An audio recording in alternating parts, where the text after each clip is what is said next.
Hello guys! In this video, you will learn how to rotate screen in VLC Media Player in laptop.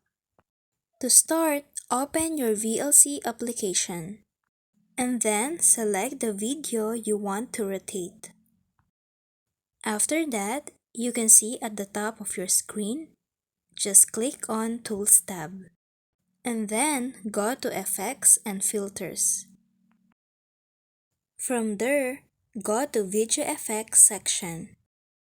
Now click on Geometry. Now check on Transform. Now click on Rotate by 90 degrees. You can select 180 degrees or 270 degrees. You can also flip it vertically or horizontally. You can also rotate the video by using this.